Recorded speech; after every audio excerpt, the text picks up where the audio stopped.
Hi everyone, this is Maria Nadeem Khan here. I'm a clinical nutritionist and registered dietitian. Today we are going to discuss about colon cancer in this video.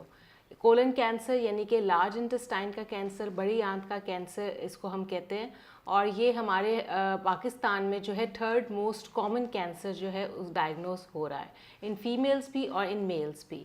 इसकी vulnerable groups को अगर हम देखें तो उसमें हमारे पास older adults आते हैं, यानी कि ओवर 60 जो है हमारे पास फीमेल्स और मेल्स में ये ज़्यादा डायग्नोस्ड हो रहा है। लेकिन अगर आप लोगों की फैमिली हिस्ट्री में कोलन कैंसर आ रहा है तो आप लोगों को यंगर एज में भी इसके होने का रिस्क बढ़ जाता है। अब अगर हम बात करें कि इसकी वजूहात क्या हो सकती है, इसकी वजूहात में एक तो हमने देख लिया कि फैमिली हिस्ट्री का होना बहुत इम्पॉर्टेंट है। दूसरा हमारा जो लाइफस्टाइल है, जिसमें इम्पॉर्टेंट हमारा डाइटरी लाइफस्टाइल आ रहा है, वो बहुत इम्पॉर्टेंट है। अगर हमारी डाइट के अंदर बहुत सारी ऐसे प्रोसेस्ड फूड्स और वाइट कार्बोहाइड्रेट्स आना शुरू हो गए हैं और रेड मीट की एक्स्ट्रा कंजम्पशन जो है इसके रिस्क को बढ़ा देती है। अगर हम इसके सिम्टम्स की बात करें तो इसके सिम्टम्स जो हैं वो IBS के पेशेंट से शुरू होते हैं, यानी कि इन्फ्लेमेटरी बाउल डिजीज़ के जो पेशेंट्स हैं वो इवेंचुअली अगर उनकी ट्रीटमेंट उनको प्रॉपर ना मिले तो कोलन कैंसर की तरफ लेके जाती है। इसमें ये होता है कि ऐसे सिम्टम्स आ रहे होते हैं हमारे डाइजेशन के अंदर कि कभी पेशेंट्स को लग रहा होता है कि उनको कॉन्स्टिपेशन हो रही है, कभी उनको लग रहा होता है डायरिया हो रहा है, और बहुत सारे स्पेसिफिक फूड्स जो हैं वो उनको हजम नहीं हो रहे होते।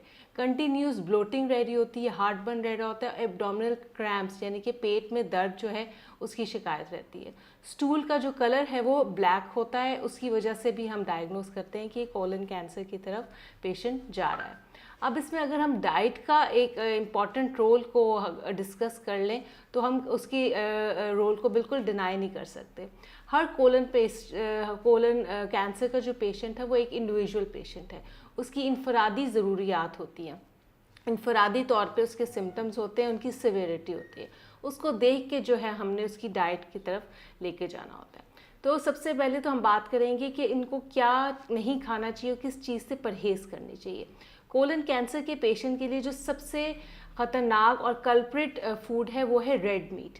रेड मीट में हमारे पास मटन भी आ जाता है और बीफ भी आ जाता है, और हमारे लाइफस्टाइल में देखा जाए तो हम ज़्यादातर इस मीट को पका के और बहुत भून के खाते हैं, और उसका जब तक रेड कलर, हमें ब्लैकिश कलर नहीं मिल जाता, ब्राउनिश कलर नहीं मिल जाता, तक हम इसको पकाते रहते हैं, और यही रेड मीट इसी फॉर्म में जो है इनके लिए ख़तरनाक हो जाता है। तो सबसे पहले तो इनको रेड मीट से जो है वो मना किया जाता है, और वाइट मीट को रिकमेंड किया जाता है, जिसमें हमारे पास चिकन भी है और फिश भी है, और उसके भी कुकिंग मेथड्स जो हैं इनके लिए बहुत इंपॉर्टेंट होते हैं। फ़िश जो है हमारे पास ओमेगा 3 फैटी एसिड्स का बहुत अच्छा सोर्स है जो इनकी ट्रीटमेंट में बहुत हेल्पफुल होता है। चिकन को ये बेक्ड चिकन की फॉर्म में खा सकते हैं। इसके अलावा इनको ग्रिल्ड और बारबेक्यू फॉर्म ऑफ मीट जो है वो मना कर दिया जाता है, क्योंकि जितना हाई फ्लेम के ऊपर जो है पकता है, आपका मीट पकता है, डायरेक्ट जो फायर के ऊपर मीट पकता है, वो कोलन कैंसर के पेशेंट्स के लिए अच्छा नहीं होता है। इसके अलावा इनकी डाइट में हम बहुत सारी तादाद में बीन्स और लेंटिल्स और दालों का भी इस्तेमाल कर सकते हैं। फ्रूट्स और वेजिटेबल्स में अगर हम बात करें तो छिलके जो है, छिलके समेत जो सब्जियां और फल हैं उनको मना किया कर दिए जाते हैं। छिलका उतार के जो है बहुत सारी सब्जियां और फल ये अपनी डाइट के अंदर इनकॉर्पोरेट कर सकते हैं।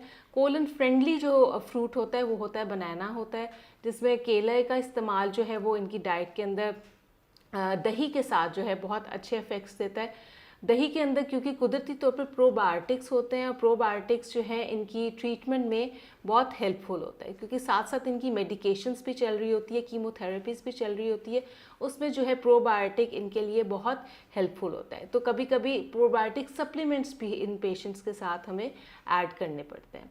इसके अलावा अगर हम बात करें तो इनकी जो एनर्जी और कैलोरी नीड्स हैं, प्रोटीन नीड्स हैं, ये काफ़ी हद तक बढ़ जाती हैं। तो इन पेशेंट्स को कभी भी रिकमेंड नहीं किया जाता कि लंबी स्टारवेशन करें और लंबे अरसे तक भूखा रहें।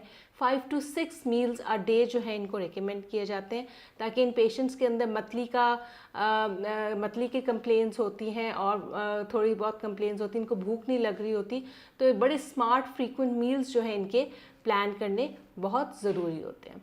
इसके अलावा जो है कोला ड्रिंक्स, जितनी भी कैफिनेटेड ड्रिंक्स हैं, हाई स्वीटेंड बेवरेजेस हैं, इनको मना कर दी जाती है। जितने भी फूड्स में high concentrated amount of sugar आ रही होगी या high concentrated amount of salt आ रही होगी, वो इनकी कोलन की हेल्थ के लिए बिल्कुल अच्छी नहीं होगी। फिर इसके अलावा जितने भी प्रोसेस्ड फूड्स हैं उनका इस्तेमाल इनको रोक दिया जाता है।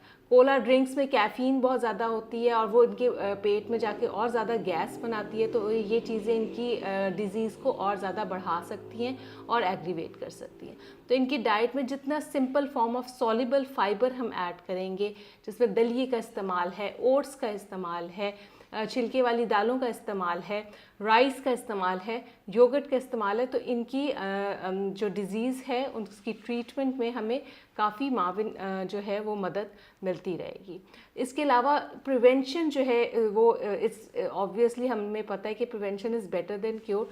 तो जिन लोगों की फैमिली के अंदर ये इनहेरिटेडली डिज़ीज़ आ रही है, उनको बहुत एहतियात की ज़रूरत है। अपने लाइफस्टाइल को देखें, आपके लाइफस्टाइल में क्या डाइट जो है वो ऐसे डाइटरी एलिमेंट्स हैं जो आपकी हेल्थ को भी इफ़ेक्ट करें, आपके डाइजेशन को भी इफ़ेक्ट करें।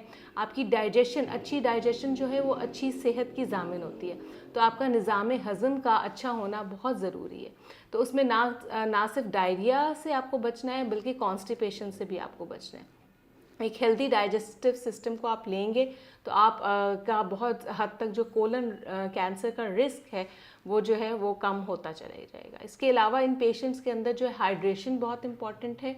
तो हाइड्रेशन पॉइंट ऑफ व्यू से हम इनकी डाइट के अंदर फ्रूट जूसेस और स्मूदीज़ का भी इस्तेमाल कर सकते हैं। और इनके फूड को टेम्पटिंग बनाना जो है हमारी एक बहुत बड़ी रिस्पॉन्सिबिलिटी होती है, क्योंकि इनकी भूख जो है वो बहुत कम हो जाती है।